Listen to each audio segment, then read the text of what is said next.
Formula. এখন শুধু ওখানে যেমন ফ্লুইড মেকানিক্সে আমরা বেসিক্যালি ওয়াটার নিয়ে কাজ করছি, আর আমাদের এয়ার কন্ডিশনিং আছে শুধু এয়ার। ওই যাদের স্পেসিফিক এয়ারকে বেস করে আমাদের কিছু মডিফাই ফর্মুলেশন ব্যবহার করা হবে। It is only for air conditioning. তো এখন দেখো একটা হচ্ছে কন্টিনিউটি ইকুয়েশন, আমরা জানি যে mass flow equal to constant. যদি এরকম একটা ব্রাঞ্চ থাকে, যেমন সে ধরে এখানে একটা ব্রাঞ্চ আছে, এটা ধরে একটা টিউব আছে, কনভার্জিং টিউব, বা দুইটা সেকশন, এটা 1 and 2, তাহলে আমরা জানি এই সেকশনে তোমার ভেলোসিটি আছে, প্রেসার আছে, ডেনসিটি আছে, তো মাস ফ্লো রেট আছে, আবার এইটাও তো আছে pressure, density, mass flow rate. তাহলে সুতরাং ফর্মুলাটা দেখো এখানে, যে M equal to rho Q1, Q1 মানে ফ্লো রেট। আর যদি আমরা 12 বলে ব্যাখ্যা করি তাহলে কি রো A1 B1, এবং আমাদের নোন সবকিছু জিনিস আছে, তাই না? Flow rate equal to area into velocity. তাহলে M1 আর এখানে হচ্ছে M2, মানে সেকশন 1 এ M1 একটা এয়ার ফ্লো করে এখান থেকে বিতে 1 থেকে 2 তে যায়, তাহলে আমরা জানি যে কন্টিনিউটি ইকুয়েশন বলে যে mass flow rate is equal to same, অর্থাৎ M1 ইকুয়াল টু M2। আর এখন যে এটা হচ্ছে একটা ব্রাঞ্চিং, এটা দাও, এটা যদি আমরা কনসিডার করি তাহলে দেখো এটা আমরা জানি কন্টিনিউটি ইকুয়েশনে এটা M1 সমান M2। এখানে সিম্পলিফাই করলে দেখা যায় R2 আসলে, কারণ এখন আসো যেহেতু আমরা এয়ার, এখনো এয়ার, তাহলে আমাদের নরমাল যে কন্ডিশন, আমাদের নরমাল যে অ্যাটমসফিয়ারিক কন্ডিশনে আমরা বলতে পারি যে রো ইকুয়াল টু, আমরা এটা কনস্ট্যান্ট ধরতে পারি, অ্যাজিউম কনস্ট্যান্ট। এবং যেহেতু এখানে যে প্রেসারের যে তোমার এটা থাকে, সেটা এই সেকশন দেখাচ্ছে, আমরা প্রেসার যে ভেরিয়েশন আসে তখন ডেনসিটি চেঞ্জ হয়ে যাবে। আপাতত আমরা এটা কনসিডার করতে পারি যে আমরা জানি যে তোমার এয়ারের ডেনসিটি এটা জানা আছে, তাহলে রো1 √2 ধরি, তাহলে আমাদের ফর্মুলা যেটা আমরা থার্ড ইয়ারে পড়ে আছি সেটি কন্টিনিউটি ইকুয়েশন যেটা বলতেছে। তিনটা জিনিস আছে, এখন এই জিনিসটা আমরা Q1 = Q2। এটা কেন লাগবে? এটা হচ্ছে বিভিন্ন ডিজাইনের সময়, বিভিন্ন সাইজিং এর সময় আমাদের লাগবে। ফ্লো রেট কনস্ট্যান্ট রেখে আমাদের এরিয়ার মধ্যে কি পরিবর্তন আসবে সেই সাইজিংটা নেবে।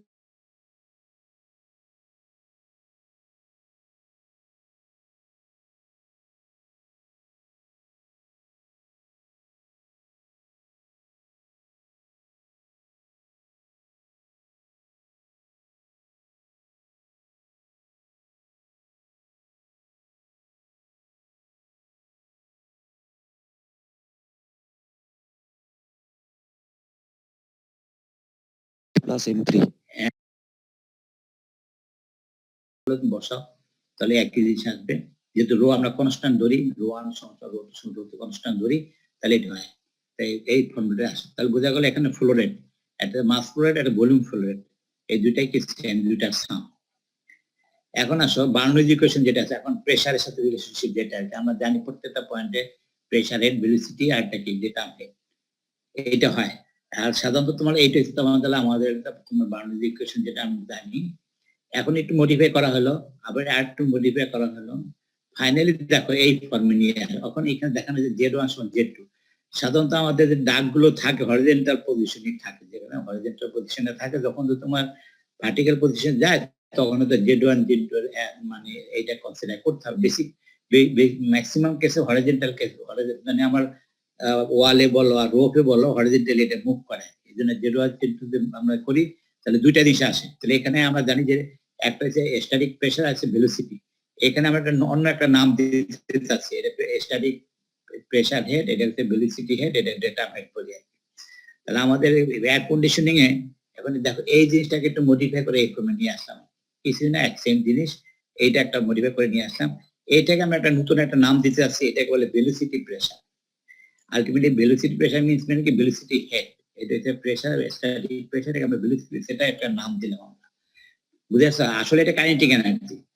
এখন ইন টার্মস অফ আমাদের তোমার এই যে এয়ার কন্ডিশনিং এই জিনিসটাকে আমরা নতুন ভাবে একটা পরিচয় করতে চাই, সেটাকে আমরা বলি ভেলোসিটি হেড বা ভেলোসিটি প্রেসার। এটা হচ্ছে স্ট্যাটিক প্রেসার, এটা ভেলোসিটি প্রেসার। এটা হচ্ছে কাইনেটিক এনার্জির জন্য, এটা হচ্ছে কি স্ট্যাটিক এনার্জি, স্ট্যাটিক প্রেসারের জন্য যেটা হচ্ছে। তো এই দুটো হচ্ছে বার্নৌলিজ ইকুয়েশন, আমরা মডিফাই করে এটা পাইলাম। এর থেকে কি পাওয়া গেল, অর্থাৎ যদি কোনো একটা সেকশনের প্রেসার জানা থাকে, পরেরটা সেকশনের প্রেসার কি হবে সেটা আমি এখানে বের করতে হবে, করসপন্ডিং ভেলোসিটি চেঞ্জ। এটা একটা রিলেশনশিপ যেটা আমরা বার্নৌলিজ ইকুয়েশন পড়ে আসি।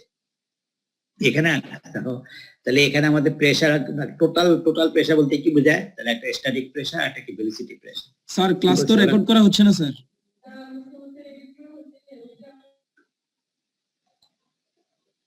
হ্যাঁ, তাহলে কি বলো টোটাল প্রেসার কি হবে বলো। এখানে আমরা এখানে একটা হচ্ছে স্ট্যাটিক প্রেসার, একটা কি ভেলোসিটি প্রেসার, এটাকে আমরা টোটাল প্রেসার বলি। ঠিক আছে? তো এখন আসো এখানে জিনিসটা আরেকটা আছে, দেখো এখন আমরা এনার্জি ইকুয়েশন আমরা কনসিডার করি, আমরা যে ডাক্টের আমরা যেটা হচ্ছে তোমার বাউন্ডারি ইকুয়েশন, তো এখানে আমরা ফ্রিকশনটা কনসিডার করি না, কিন্তু টোটাল যখন এনার্জি সিস্টেম চেঞ্জ হবে, যেহেতু ডাক্ট আছে এখানে ফ্রিকশন হবে, দেয়ার ইজ সাম লস দেয়ার। এই জন্য আলটিমেটলি কি দাঁড়াবে, এই যে ফর্মুলা যেটা আমরা total pressure plus basic pressure, এটা একটা সেকশনে, এটা আরেকটা সেকশনে, এই কনস্ট্যান্ট বলে বাউন্ডারি ইকুয়েশন এই কথা বলে। কিন্তু আমরা এনার্জি ইকুয়েশন আমরা দেখছি ফ্লুইড মেকানিক্সে there is some loss there, সেখানে লসটাকে কনসিডার, লসটাকে ফ্রিকশনাল লস ডিউ টু ডাক্টের সাইজ, কর্নার বা মানে মেটেরিয়ালস বা এটা সারফেসের জন্য একটা লস কনসিডার করা হয়। এটা হচ্ছে এনার্জি ইকুয়েশন। এখন আরেকটা জিনিস আসো, যখন আমরা এই যে এখন এই যে এখান থেকে লস যেটা হবে এটা রিকভার করার জন্য কি করে আমরা ব্লোয়ার, এই যে ব্লোয়ার দেখা প্রসিজার আমরা আগেও পড়ে আসি, যে যেমন যদি পাম্প থাকে তাহলে লেফট সাইডে আসবে আর টার্বাইন রাইট সাইডে থাকবে, এর লসটা আসলো। আর দুই আমরা একটা ব্লোয়ারে যে আমি প্রেসার কে অ্যাড হবে না সাবস্ট্রাক্ট হবে, আমি একটা লাইনে দিয়ে একটা ব্লোয়ার বসায় দিই, নরমালি যে প্রেসার থাকবে ভেলোসিটি থাকবে, যেটা ব্লোয়ার বসায় দিই, এখানে এনার্জি যদি অ্যাড করি তাহলে কি প্রেসার বাড়বে না কমবে? বুঝতে পারিনি যে সে ধর একটা পাইপলাইনে তোমার স্ট্যাটিক প্রেসার আছে 10 আর ভেলোসিটি প্রেসার আছে 15, এখন আমি একটা ব্লোয়ার লাগিয়ে দিলাম, এরপরে এখানে কি প্রেসার বাড়বে, টোটাল প্রেসার বাড়বে না কমবে? বাড়বে। বাড়বে। এখানে এক্সটার্নাল এনার্জি অ্যাড করা হচ্ছে, বুঝে আসছে বলো? তাহলে ফাইনালি কি দাঁড়াবে, ওই যে স্ট্যাটিক প্রেসার 2 আর ভেলোসিটি প্রেসার 2, আর কি লস তো আমার কনসিডার করতে হবে, যেহেতু এখানে লেন্থ আছে, ডায়ামিটার আছে, ভেলোসিটি আছে, ফ্রিকশনাল লস আছে। এই দিচ্ছে আমার টোটাল এনার্জি ইকুয়েশন যেটা। স্যার এখানে ব্লোয়ারে কি এক্সটারনাল এনার্জি অ্যাড হচ্ছে নাকি ভেলোসিটি? অবশ্যই না, স্ট্যাটিক এনার্জি দিতে হবে না, সামনে ব্লোয়ার চালাবে কি দিয়ে এনার্জি বলতে, তো ওখানে মোটর দিয়ে কোনো একটা চালাইতে হবে মানে ব্লোয়ারটাকে, তখন কি হবে ওখানে প্রেসার বিল্ড আপ হবে, ঠিক আছে না? এর পাম্পের মধ্যে, পাম্প বলে ওয়াটারের বেলায়, এয়ারের বেলায় বলে ব্লোয়ার, আমরা পাম্পে যেভাবে হয় না পাম্প, আর যদি এয়ারের বেলায় এটা ব্লোয়ার বলে, এয়ারটা কনসিডার করা এটা ব্লোয়ার বলে। তাহলে এইটা হলো, তাহলে আমাদের মোটামুটি এয়ার কন্ডিশনিং এই জিনিসটাই আসবে, এর বাইরে আমাদের কোনো আর অ্যাক্সেস নাই। তাহলে একটা স্ট্যাটিক প্রেসার থাকবে ডিউ টু স্ট্যাটিক হেড, তারপর ভেলোসিটি ডিউ টু ভেলোসিটির জন্য ভেলোসিটি প্রেসার, আর যদি আমরা ব্লোয়ার লাগে তো ব্লোয়ার থেকে এক্সটার্নাল প্রেসার যোগ হবে। কারণটা কি, যদি এরকম প্রেসার ড্রপ হইতে থাকে, লস হইতে থাকে, একসময় দেখা যাবে নেগেটিভ প্রেসার হয়, যাতে নেগেটিভ প্রেসার না হয় বা একটা পজিটিভ প্রেসার থাকে, তাহলে আমরা এখানে এক্সেস প্রেসার দিয়া এটাকে মেকআপ করতে হবে। এটি আমার ডিজাইন কনসিডারেশনের জন্য এই জিনিসটা আমার টোটাল এয়ার কন্ডিশন, এর বাইরে আমাদের দরকার নেই। তাহলে কি কি আসবে বললো, আমাদের যে পুরো সিস্টেমের ডিজাইনের মধ্যে এই ক্যালকুলেশনের মধ্যে আসবে কি কি প্রেসার, একটা হচ্ছে স্ট্যাটিক প্রেসার আসবে, ভেলোসিটি প্রেসার আসবে, আর একটা কি আমার ব্লোয়ার যেটা লাগাবো সেটা প্রেসার, এই দুটো টার্ম। বাকি আমি এখানে পরবর্তী সেকশনে স্ট্যাটিক প্রেসার হবে কত, ভেলোসিটি প্রেসার হবে কত, লস কত হবে, এটা কনসিডার করে প্রত্যেকটা রুমের জন্য আমার কি থাকে একটা প্লাস প্রেসার, মানে একটা পজিটিভ প্রেসার নিয়ে একটা অ্যাটমসফিয়ার প্রেসার আমি মেনটেন করতে পারি, ঠিক আছে? এখন আসো এখানে একটা ইম্পর্টেন্ট জিনিস আছে, দেখো এটা কিছু না, এটা শুধু এয়ার কন্ডিশনিং এর জন্য এটা কনসিডার করে। সাধারণত দেখো আমাদের নর্মালি যে এয়ার যেটা আমাদের মুভ করে, আমরা জানি যে কমফোর্ট এয়ারটা হচ্ছে সাধারণত 23 বা 24 ডিগ্রি সেলসিয়াস, আর standard air temperature 20 degree Celsius, আমরা বলে এনটিপি। এনটিপি যে বলে নর্মাল টেম্পারেচার প্রেসার, যে আমাদের স্ট্যান্ডার্ড টেম্পারেচার প্রেসার এখানে 20 ডিগ্রি সেলসিয়াসটাকে স্ট্যান্ডার্ড ধরা হয়। সাধারণত আমরা চেষ্টা করব যখন আমরা কোনো সিস্টেমে ডিজাইন করব তখন এয়ারটা যেন আমাদের স্ট্যান্ডার্ড টেম্পারেচার কাছাকাছি থাকে, বা এয়ার টেম্পারেচার মেনটেন করে ডিজাইনটা করতে হবে। অর্থাৎ ইট মিনস আমরা ব্লোয়ার থেকে বাতাসটা যেন ডাকতে পাঠাবো সেটা 20 ডিগ্রি সেলসিয়াসের কাছাকাছি রাখবো। তার পরবর্তীতে যখন আমার প্লাস মানে যা লাগবে 21, 23, 24 যেটা আমার দরকার হয় সেটাকে আমি ওখানে করে নিতে পারবো। বাকি আমাদের সিলিং এ যেটা হবে যে 20 ডিগ্রি সেলসিয়াস থাকে, বুঝেছো? এটা আপনার ডিজাইনের জন্য আমার এই টেম্পারেচারটা কনসিডার করতে হবে, কারণ এটার সাথে যদি অ্যাক্সেস হয় ওটার জন্য এরর বা এটা যোগ হবে। কারণ আমি জানি যে টেম্পারেচার চেঞ্জ হলে কি হবে, ডেনসিটি চেঞ্জ হবে, প্রেসারও চেঞ্জ হয়ে যাবে। সুতরাং আমরা ডিজাইনটা করবো স্ট্যান্ডার্ড টেম্পারেচারে, এরপরে কারেকশন যা দরকার সেটা করে নিব। আমি বুঝাইতে পারছি বলো? তাহলে আমাদের এই যে স্ট্যান্ডার্ড টেম্পারেচার 20 ডিগ্রি সেলসিয়াস আর অ্যাটমসফিয়ার প্রেসার সেটা আছে নরমাল 1 বার, সেটাকে আমরা রেকর্ড দিই, তো 1.013 বার ধরা হয়েছে কনসিডার। এটা হচ্ছে স্ট্যান্ডার্ড ডিজাইন কন্ডিশন, এটা মনে থাকবে সবসময়। রিলেটিভ হিউমিডিটি বলছে দেখো 62% হিউমিডিটি, যেটা এর স্ট্যান্ডার্ড। আমি বুঝাইতে পারছি বলো? অর্থাৎ ডিজাইনের সময় এই যে 4টে প্যারামিটার দেওয়া আছে, একটা হলো যে প্রেসার ইন দ্য ডাক্ট আর usually express millimetre of water, আমরা জানি দুইটাই কনসিডারেশন করা যায়, যে মিলিমিটার ওয়াটার আমরা কনসিডার করব। আর কি আমরা standard temperature 20 degree Celsius, atmosphere pressure 1 bar, near to 1 bar, আর রিলেটিভিটি হলো 62%। এটা আমাদের কনসিডারেশন ডিজাইন, বুঝে আসছে বলো, স্ট্যান্ডার্ড ডিজাইন। এরপর যে ভেরিয়েশন হবে সেটার সাথে কি আমাদের কারেকশন ফ্যাক্টর যোগ করে তারপর আমাদের কমপ্লিট করতে হবে। এরপর দেখো, এখন যেহেতু আমরা জানি যদি স্ট্যান্ডার্ড টেম্পারেচারে আমরা জানি এয়ারের ডেনসিটি এত, এখন যে এই ডাটাটা আমি বসায় দেই এখানে, তাহলে ফাইনালি এটা একটা modified form. Is formula is only used for air conditioning, be careful, এটা অন্য জায়গায় ব্যবহার করা যাবে না। আমি বুঝতে পারছি বলো, এই যে ভেলোসিটি প্রেসার হেড যেটা আমরা বাইর করছি যে আগের ফর্মুলা থেকে, সেটা দিয়ে ডাটাটা যদি বসায় দেয় সিম্পলিফাই হলো, আসলে কিছু না, একটা তাহলে স্ট্যান্ডার্ড একটা ভ্যালু চলে আসলো, যেটাকে আমি কনসিডার করি এটা সবাই এভরি হয় ইন্টারন্যাশনালি সবাই এটাকে ইউজ করবে। এই জন্য এর ব্যতিক্রম করতে গেলে আমি নিজে বিপদে পড়ে যাবো। সুতরাং কি হবে, আমরা স্ট্যান্ডার্ড টেম্পারেচার ধরে করসপন্ডিং প্রেসার ভেলোসিটি হেড এটা বাইর করতে পারবো। বুঝে আসছে বলো? তাহলে এটা দেখো মিলিমিটার অফ ওয়াটার হতে পারে, আবার যদি কনভার্সন করে করা নিয়ে যায়, তাহলে এই জিনিসটা ক্লিয়ার আছে বলো। এই এখন আসো দেখো, যদি এখন যদি তোমার এই ভেলোসিটি একটা বড় ফ্যাক্টর, ভেলোসিটি কি হবে এখন বলে দেখো এখানে আছে, যদি এখানে দেখো মিটার পার মিনিট আবার মিটার পার সেকেন্ড যদি হয়, তাহলে এই চেঞ্জের জন্য এটাও চেঞ্জ হয়ে যাবে, মিটার অফ ওয়াটার। কিন্তু যদি তোমার মিটার পার মিনিট হয় তাহলে এটা হবে, আর মিটার পার সেকেন্ড হলে এটা হবে। এটা কিছুই না, পার্থক্য না, অর্থাৎ এই যে তোমার ভেলোসিটির ইউনিটের উপর নির্ভরশীল। ঠিক আছে, এরপরে আসো আর একটা জিনিস আছে, এটা একটা এক্সাম্পল, এগুলো করতে পারবো, সিম্পল এক্সাম্পল ইজিলি করতে পারবা, সমস্যা নাই। এখন আসো pressure loss due to friction, এটা তোমাদের আগের পড়া। এখন শুধু পার্থক্য একটা, ওখানে আমরা ওয়াটার ব্যবহার করছি, এখানে হচ্ছে এয়ার। এফএল বলো rho V square by twice M, এমটা কি বলো, এটা হচ্ছে hydraulic mean depth, hydraulic mean depth. আমরা আরেকটা পড়ছি FL V square twice GD, এখানে আমরা এটা কনভার্সন করে হাইড্রোলিক মিন ডেপ এর বলা হয়। হাইড্রোলিক মিন কাকে বলে, crossing area of the duct wetted perimeter of the duct. এই যে এটা তো আমরা জানো, এটা এ বাই পেরিমিটার, এটা একটা আমাদের সাধারণত আমার এয়ার কন্ডিশনিং এই ফর্মুলাটা ইউজ করা হয়। ঠিক আছে, দেখো এখানে রো এয়ার বলা আছে, এয়ার। পরে আমরা এটা আবার ডাটা বসে, তাহলে এখন এটাকে দেখো, এটাকে একটু মডিফাই করে ওই যে ইন টার্মস অফ ভেলোসিটি আমরা নিয়ে আসতে পারি। দেখো এখানে করা আছে FL M by PB millimetre of water. PB মানে কি বলো দেখি, মনে আছে পিবিটা কি? পার্শিয়াল প্রেসার অফ ভেপর, এটাতে velocity pressure, velocity pressure, kinetic এনার্জিটাকে ইন টার্মস অফ আমরা প্রেসারের মধ্যে, প্রেসার নিশ্চিত স্যার। ঠিক আছে, মনে থাকবে তো। সিম্পলিফাই ফর্ম, এটা এই যে মডিফাই করা হয়েছে এটা কিন্তু শুধু এয়ার কন্ডিশনের জন্য, বুঝে আসছে বলো, এয়ার কন্ডিশনের জন্য এই মডিফাইড ফর্মটা ব্যবহার করা হয়। শুধু সিম্পলিফাই হলো, আমরা তো হাইড্রোলিক মিন ডেপ জানি, হাইড্রোলিক মিনটা কেন, তার ওই যে বিভিন্ন different types of cross section area থাকবে, কখনো রেক্টেঙ্গুলার থাকবে, কখনো সার্কুলার থাকবে, কখনো ইলেকট্রিক্যাল থাকবে, যার জন্য এইটা কমন। এই যে হাইড্রোলিক মিন ডেপটা এটা কমন, এটা একটা রেশিও, যতক্ষণ তো ডাইমেনশন না থাকলে কি এটা আমরা ইউজ করতে হবে, ডাইমেনশনলেস থাকে নাম্বারটা, সুতরাং আমরা ইজিলি এটা বের করতে পারবো। আর এটা প্রেসার বোঝা গেল, এটা একটা মডিফাই ফর্ম যেটা আমরা কখনো পাইনি, এটা এয়ার কন্ডিশনের ইউজ করা হয়। স্যার এটা এয়ার কন্ডিশনে কেন করতেছি, মানে মডিফাইড ফর্মটা? এটা করা হয়েছে তোমার যে একটা সিম্পলিফাই ফর্ম আনার জন্য। যত সিম্পলিফাই করা যাবে তত কি হবে, এটা তোমার ডাটা প্রডিউস করা, তোমার তারপর কি হলো তোমার যে প্রোগ্রামিং করা, তারপর সফটওয়্যার বিল্ড আপ করা, সবার জন্য সুবিধা হবে। এবার এটা ওয়ার্ল্ড ওয়াইড ইন্টারন্যাশনালি এটা তোমার এইটাকে অ্যাকসেপ্ট করে নেওয়া। আর তুমি একরকম করো, আরেকজন আরেক রকম করে, আরেক দেশে আরেক রকম করে, তাহলে তো কোনো ইউনিফাইড থাকবে না, তাহলে কোনো হেল্পিং হ্যান্ড থাকবে না। তুমি যদি একটা আমেরিকা থেকে ডিজাইন করে নিয়ে আসো, তুমি বাংলাদেশে চলবে না।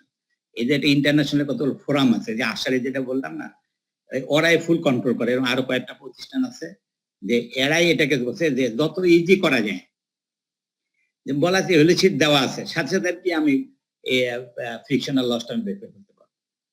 দেখো এখন তুমি নিজে চিন্তা করে দেখো, এই যে এটা সহজ হয়ে গেল না, এই যে বেড়েছে। আগে আমরা কত কিছু করতে হতো, half of M V square by twice G D, ওই যে কাইনেটিক এনার্জি, তাই না, বা ভি স্কয়ার বাই টুয়াইস জি।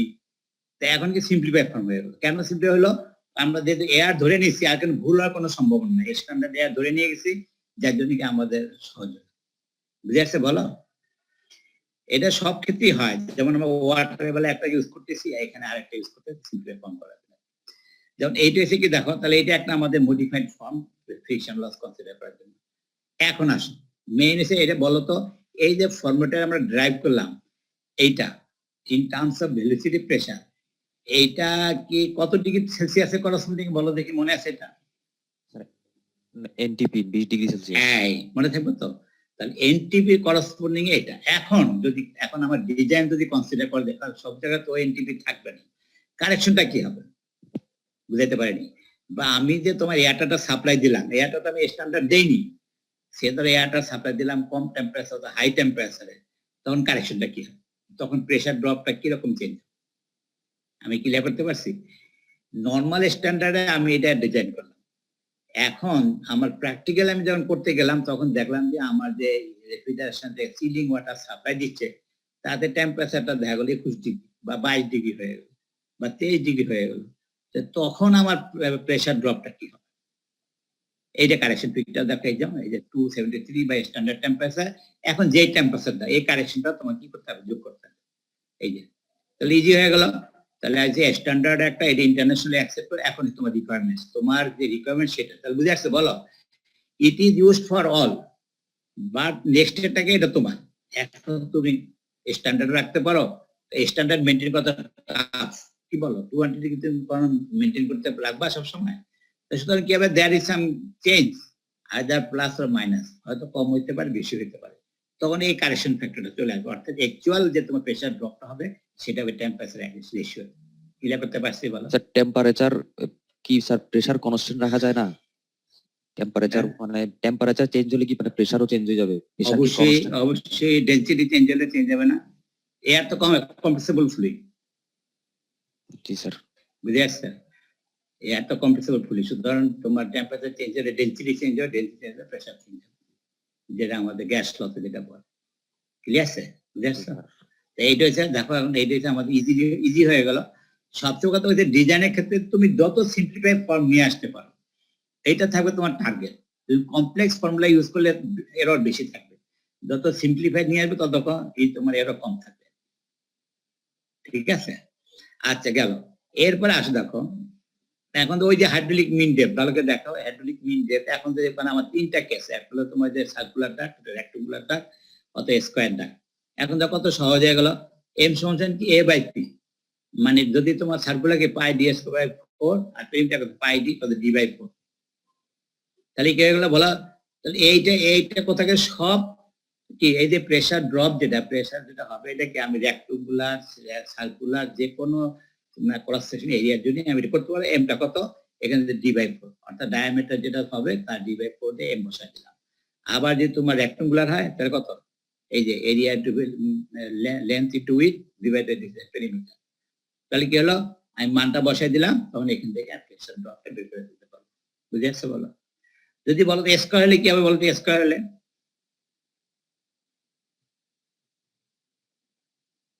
বুঝতে পারি, স্কয়ার হলে এম কত,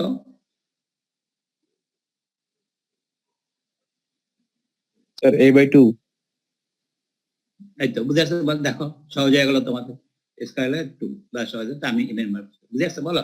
তাহলে দিস ইজ আমার কি জেনারেল ফর্মুলা। এখন তুমি যেটা যা ইউজ করো সেটাই তোমার উপর নির্ভর করতেছে তুমি কি ধরনের তাহলে বোঝা গেল। দেখো এখন ভালো করে মজা করে দেখো, পরে একটা এক্সাম্পল দেখতে পারবা। এই যে ডাক্টে যে তোমার সার্কুলার রেক্টাঙ্গুলার মধ্যে লসের যে ভেরিয়েশন, যেটা আমরা প্রথমে বলে আসছিলাম যে তোমরা কখন আমরা সার্কুলার কনসিডার করি, কখন রেক্টাঙ্গুলার কনসিডার করি, এটা কারণটা কি প্রেসার ড্রপ। স্যার স্যার আমাদের সময় তো স্যার শেষ স্যার। হ্যাঁ আমারও একটু আগে আরেকটা স্লাইড থাকতে পারে, দেখা দিচ্ছি। ঠিক আছে, এই যে তাহলে এটাতে তোমার এক্সাম্পল হলে করে নিবে, সিম্পল এক্সাম্পল এগুলো দিতে থাকে, কিছু দোকানে মাঝে মাঝে থাকতে পারে। এ হয়ে গেল যে তোমারও সময় শেষ, আমারও সময় শেষ। বুঝে আসছে বলো? তাহলে এখানে আসি কি পড়ালাম বলো? ঠিক আছে, আমরা বাউন্ডারি ইকুয়েশন, আমরা কি বলো কন্টিনিউটি ইকুয়েশন, এটা মডিফাইড ফর্মে প্রেসার ড্রপটা মেইন টার্গেট। এই প্রেসার ড্রপটা কিভাবে হয় এটা আমরা পরবর্তী ডিজাইনে যখন আমরা কনসিডার করব যাব তখন তোমাদের দেখাবো ডিজাইন কনসিডারেশন কি আছে। এটা হচ্ছে ম্যাথমেটিক্যাল মডেলিং। হয়তো হইতে পারে যে তোমার এটা তোমার ওখানে ডাটা শিটে অ্যাভেলেবল, তোমার রেজাল্ট দাস তোমাকে ইউজ নাও করতে হতে পারে, কিন্তু তুমি বেসিকটা জানতে হবে। এই যে ডাটাটা প্রডিউস হলো টেবিলে, এটা বেসিক ফর্মুলাটা না জানলে কি হবে, কোনো তুমি এরর ধরতে পারবে। ঠিক আছে তো? আচ্ছা, অনেক সময় ক্রস চেক করতে হয় রিসার্চের সময়, যে থিওরিটিক্যাল কত আসে এক্সপেরিমেন্টাল কত আসে, সেটা ভেরিফাই করার জন্য এগুলো ইউজ করতে হয়। আচ্ছা, থ্যাংক ইউ। ঠিক আছে স্যার একটা প্রশ্ন ছিল স্যার। বলো।